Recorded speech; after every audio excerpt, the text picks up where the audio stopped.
Hi friends, good morning. Today we have to learn a beautiful poem composed by William Wordsworth. Name of the title is The Tables Turned. This poem is written by William Wordsworth, who is well known as a nature poet. He is well known as a nature poet because most of his works deal with nature and explain the importance of nature. And he is one of the famous romantic poets, one of the famous romantic poets in English literature. Romantic poets in English literature.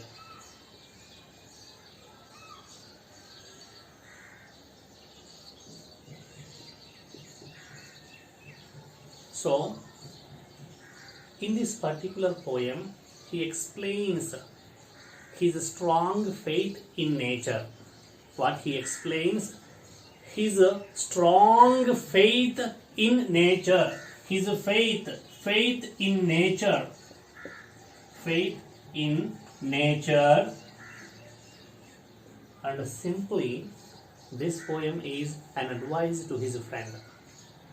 What he advises his friend is to leave the unfruitful books. To leave the unfruitful books to observe nature. Because we attain knowledge from nature. So that advice is made by William Wordsworth in this poem. అంటే ఈ poem అంతట్లో కూడా రచయిత ప్రకృతి పట్ల తన యొక్క విశ్వాసాన్ని వ్యక్తపరుస్తూ తన స్నేహితునికి ఓ సలహా ఇస్తున్నాడు. ఏంటి? ఎప్పుడు పుస్తకాలే కాదు, పుస్తకాలను కాసేపు పక్కన పడేసి come with me to nature, because nature is the best teacher. Besides providing wealth and health, nature can teach us so many things. అని చెప్పేసి ఆ సలహా ఇస్తూ తన ఫ్రెండ్కి ఈ విధంగా చెప్తూ ఉంటారన్నమాట. So simply it is an advice to his friend. Advice to his friend and explains the importance of nature. ఇలా 3 పాయింట్స్ గుర్తుపెట్టుకోండి. ఆ 3 పాయింట్స్ వచ్చేసి ఫస్ట్ వన్ వచ్చేసి his strong faith in nature. ప్రకృతి పట్ల తన యొక్క విశ్వాసాన్ని వ్యక్తపరుస్తున్నాడు. Because he is a nature poet. He loves nature very much. And it is an advice to his friend. The poem is an advice to his friend. In this poem he appeals to his friend to leave the barren books to come to nature and attain more knowledge, to attain more wisdom అని చెప్పేసి రచయిత తన ఫ్రెండ్కి సలహా ఇస్తున్నాడు. సింపుల్గా చెప్పాలంటే రచయిత యొక్క ఉద్దేశంలో nature is the best teacher. Nature is the best teacher అని చెప్పేసి ఈ పోయం అంతా కూడా ప్రకృతి గురించే మనకు చెప్పాడనమాట. సో ఈ పోయంలో మనకు ఎగ్జామినేషన్లో వచ్చే క్వశ్చన్స్ ఏంటి? సేమ్ మనకు ప్రోజ్లో లాగానే ఇట్ ఈస్ ఎ పోమ్. ప్రోజ్లో లాగానే మనకు పోయంలో కూడా యానోటేషన్స్ ఉంటాయి, పారాగ్రాఫ్ క్వశ్చన్స్ ఉంటాయి. మనకు ఈ పోయంలో వీ హ్యావ్ 4 annotations. 4 వచ్చేసి ఒకసారి చూద్దాం. Up my friend, clear your looks. Up my friend, clear your looks. Why all this toil and trouble? Books, 'tis dull and endless strife. Come here the woodland linnet. She has a world of ready wealth. She has a world of ready wealth, our minds and hearts to bless. Enough of science and arts, close up those barren leaves. అని చెప్పేసి మనకి ఇక్కడ 4 annotations ఉన్నాయి. ఈ 4 annotationలో ఒకటే చూడండి. First అండి, up my friend, clear your looks from books. నీ లుక్స్ను, నీ దృష్టిని పుస్తకాల నుంచి కాస్త మళ్ళించి ప్రకృతి వైపు రా అని చెప్పేసి ఈ పోయంని మొదలు పెడుతూ నేచర్ యొక్క గొప్పతనాన్ని ఎక్స్ప్లెయిన్ చేశాడనమాట. సో దాన్నే my friend clear your looks, my friend clear your looks, why all this toil and trouble, books it is dull, books, dull and endless strife. Come here, the woodland linnet. She has a world of ready wealth. Our minds and hearts to bless. It can bless our minds and hearts. Enough of science and arts. Close up those barren books of science and arts. And మనకు ఈ పోయంలో కేవలం 2 questions మాత్రమే ఉన్నాయి. 2 కూడా దాదాపు familiar ఆన్సరే రాస్తుంది. First వచ్చేసి, why does Wordsworth consider nature to be a good teacher? Why does Wordsworth consider nature to be a good teacher? Second one, do you prefer to gain knowledge through books? Or become wise through the experience of nature? కేవలం పుస్తకాల నుంచే జ్ఞానాన్ని సంపాదిస్తావా, లేక ప్రకృతిలోని అనుభవాల నుండి జ్ఞానాన్ని సంపాదిస్తావా? So give reasons అని చెప్పేసి ఈ 2 క్వశ్చన్స్ ఉన్నాయి మనకు. So 2 questions, 4 annotations. ఈ అన్నిటి కూడా మనం ఒకే ఆన్సర్ చెప్దాం. ఆ ఒకే ఆన్సర్ని యానోటేషన్స్కి అయితే ఎలా రాయాలి, పారాగ్రాఫ్ క్వశ్చన్స్కి అయితే ఎలా రాయాలి? First of all I advise all of you one thing. ఈ పోయం పైన మీరు పర్ఫెక్ట్గా ఆన్సర్ రాయాలంటే ఫస్ట్ పోయట్ యొక్క ఇంపార్టెన్స్ తెలుసుకోండి. William Wordsworth, he is a nature poet and he is one of the famous romantic poets in English literature.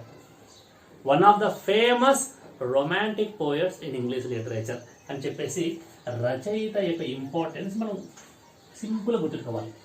First one ఏంటి? Nature poet. Second point ఏంటి? One of the famous romantic poets in English literature అని గుర్తుపెట్టుకున్నాం. తర్వాత ఈ poem యొక్క central idea వచ్చేసి ఒకటే, he's a strong faith in nature. బాగా గుర్తుకోండి, strong faith in nature and advising his friend, కావండి కాదు, advising his friend to leave books. To leave the books అని చెప్పచ్చు, లేక to leave the barren books అని చెప్పచ్చు, లేక to leave the unused books అని చెప్పి కూడా చెప్పచ్చు. ఇలా ఈ 2 పాయింట్స్ చెప్పాలి. తర్వాత ఏంటి? Nature is the best teacher. ఈ 3 సెంటెన్సెస్ గుర్తుపెట్టుకోండి. ఒకటేంటి? He's a strong faith in nature, advising his friend to leave the unfruitful books. Third one వచ్చేసి nature is the best teacher. ఈ 3 పాయింట్స్ మీరు ఏ ఆన్సర్కైనా కూడా కామన్గా రాయాల్సి ఉంటుంది. అయితే వాటిని ఎలాబొరేట్గా ఎలా రాస్తే బాగుంటుందో ఇప్పుడు మనం చూద్దాం. నౌ నేనేం చెప్పాను? ఈ పోయంని ఏ క్వశ్చన్కైనా ఆన్సర్ రాయాలంటే 3 పాయింట్స్ బాగా గుర్తుపెట్టుకోవాలి. ఒకటి, he's strong faith in nature. his strong faith in nature, advising his friend to leave the unfruitful books, advising his friend to leave the books అని గుర్తుపెట్టుకోండి కావాలంటే. తర్వాత థర్డ్ పాయింట్ వచ్చేసి nature is the best teacher. ఈ 3 పాయింట్స్ని మనము elaborate చేసి నీట్గా ఆన్సర్గా కంపోజ్ చేద్దాం. ఎలా చేద్దామంటే సేమ్ ప్రోజ్ లెసన్స్ ఎలాగైతే మనము యానోటేషన్స్ రాస్తామో పోయట్రీ కూడా అంతే. ఇంట్రడక్షన్ రాయాలి, కాంటెక్స్ట్ రాయాలి, ఎక్స్ప్లెనేషన్. ఈ 3 హెడ్డింగ్స్ ఆర్ కామన్. ఏ యానోటేషన్ అయినా ఇంట్రడక్షన్, కాంటెక్స్ట్, ఎక్స్ప్లెనేషన్ ఖచ్చితంగా రాయాలి. మనం ఫస్ట్ ఇంట్రడక్షన్ అంటే ఏంటి? We have to mention name of the title, name of the writer and briefly the importance of the poet.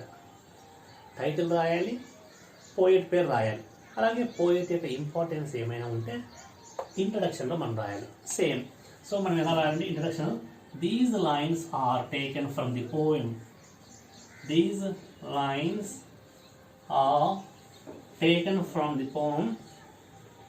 Taken from the poem. These lines are taken from the poem. It is a poem. Poem kabatti man poem andatham. These lines are taken from the poem. Name of the title, The Tables Turned. The Tables Turned. And here written by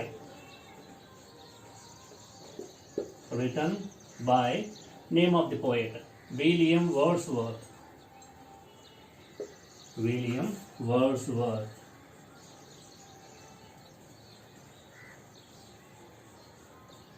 ఇలా రాస్తాం. Introduction అనేది these lines are taken from the poem the tables turned written by William Wordsworth అని రాస్తాం. తర్వాత ఏంటి? Wordsworth యొక్క importance ఒక line, 2 lines రాస్తే బాగుంటుంది. ఏమన్నా అంటే he is known లేక he is a nature poet అని రాసిన జరుగుతుంది. Nature poet, he is a nature poet అని రాయొచ్చు, లేక he is known as a nature poet అని రాయొచ్చు మనం. he is known as a nature poet లేక he is a nature poet ఎలాగైనా రాయొచ్చు. అలాగే he is one of the famous, he is one of the famous romantic poets in English literature. One of the famous romantic poets in English literature.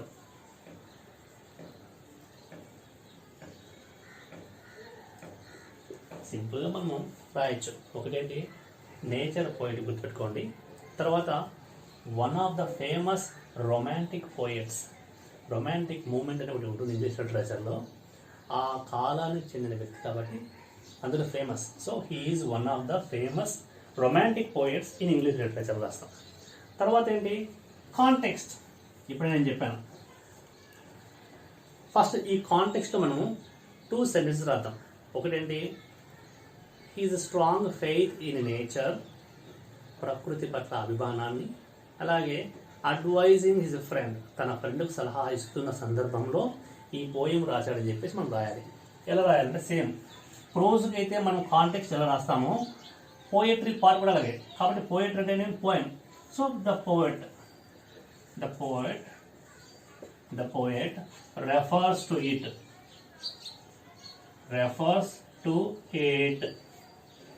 The poet refers to it అని మొదలుపెట్టి while explaining, ఇక్కడ explaining అని రాయొచ్చు, లేక presenting అని రాయొచ్చు. while explaining అని రాయొచ్చు, లేక ప్రజెంటింగ్ అని కూడా రాయొచ్చు, మన ఇష్టం. while explaining, what he is explaining? His strong faith in nature. His strong faith in nature. Faith in nature. While explaining his strong faith in nature and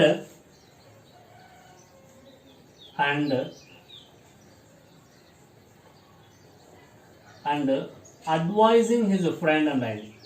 advising his friend to leave the barren books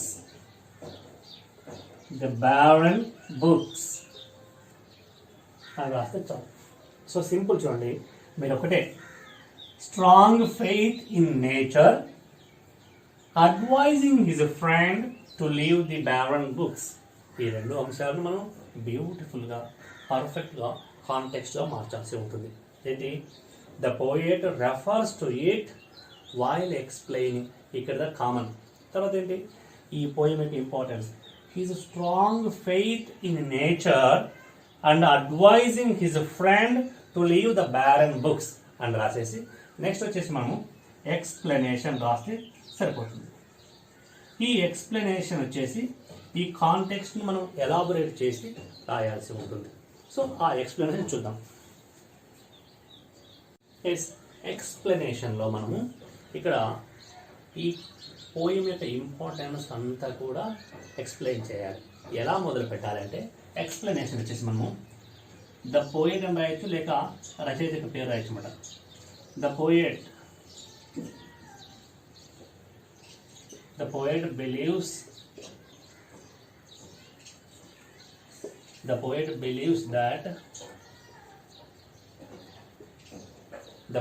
believes that nature is the best teacher. Nature is the best teacher.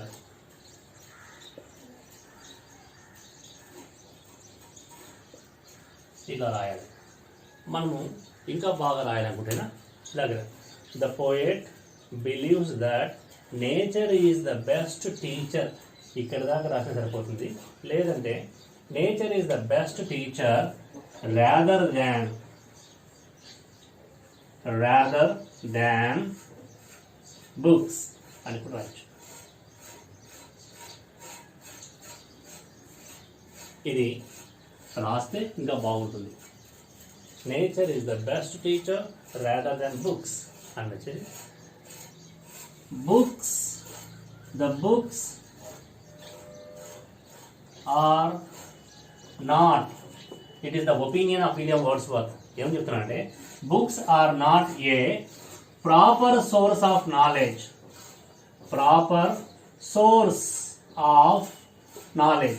Books are not a proper source of knowledge.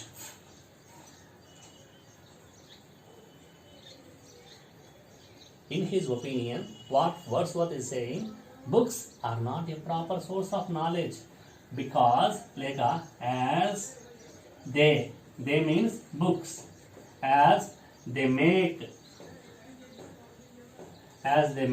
us dull and lose our reality.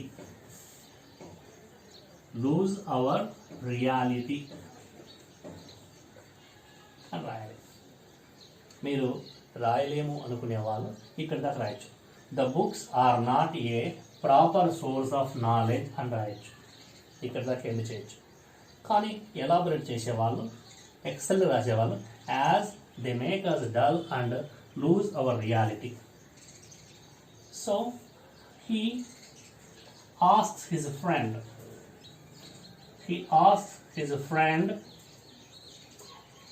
ఏమని అడుగుతున్నాడంటే ఆ books కాసేపు పక్కన పడేయని చెప్పేసి. he asks his friend to leave those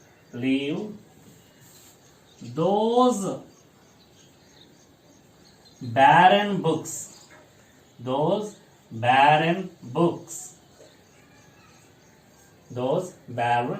అని చెప్పేసి రాయాలి. he asks his friend to leave those barren books అని చెప్పేసి కంటిన్యూ చేయడం. ఏమంటే ఇక్కడ నేచర్ యొక్క గొప్పతనం చెప్తున్నాం రాయాలి. ఏమన్నారంటే besides providing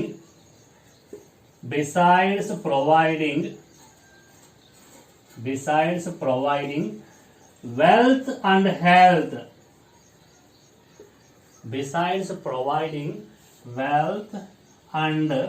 health,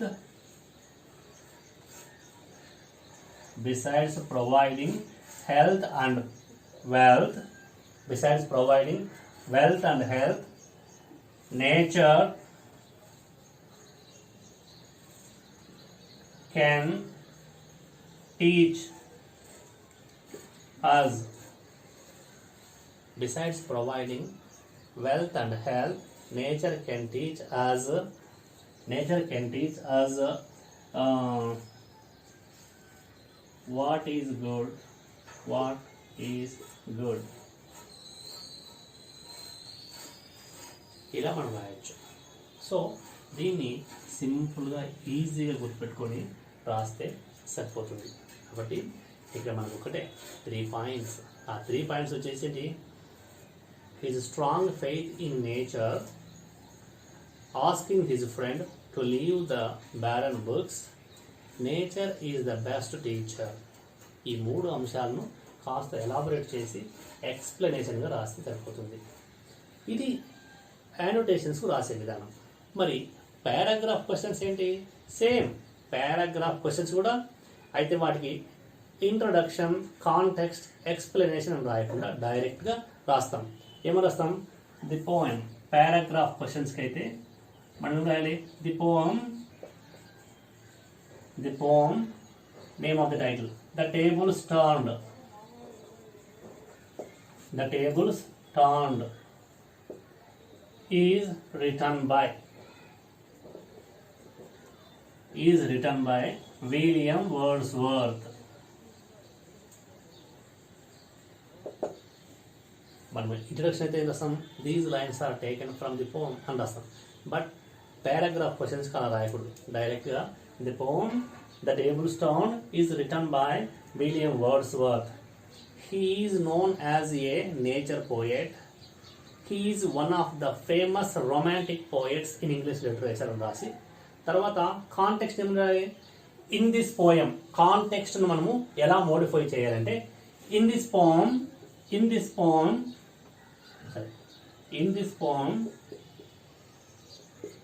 he explains. ఆ ఎక్స్ప్లెయినింగ్ అనేదాన్ని సింపుల్గా in this poem he explains his strong faith in nature and advises his friend to leave the unfruitful books అని కాంటెక్స్ట్ను బ్యూటిఫుల్గా మోడిఫై చేయాలి. తర్వాత ఈ ఎక్స్ప్లెనేషన్ దానికి కంటిన్యూగా రాసేస్తే ఏంటి? The poet believes that nature is the best teacher rather than books. The books are not a proper source of knowledge as they make us dull and lose our reality. And he asked his friend to leave those barren books. ఇక్కడ nature యొక్క గొప్పతనం ఏంటి? He believes అని రాయొచ్చు, లేదా direct రాయొచ్చు. Besides providing wealth and health, nature can teach us more అని రాయొచ్చు. Nature can teach us what is good. So ఇలా ఎలాబొరేట్ చేసి ఇంకా కొన్ని పాయింట్స్ కావాలంటే యాడ్ చేసుకోవచ్చు. సో ఇలా సింపుల్గా ద టేబుల్స్ టర్న్డ్ పోయం పైన వచ్చి ఏ క్వశ్చన్స్ అయినా రాయొచ్చు. So thank you.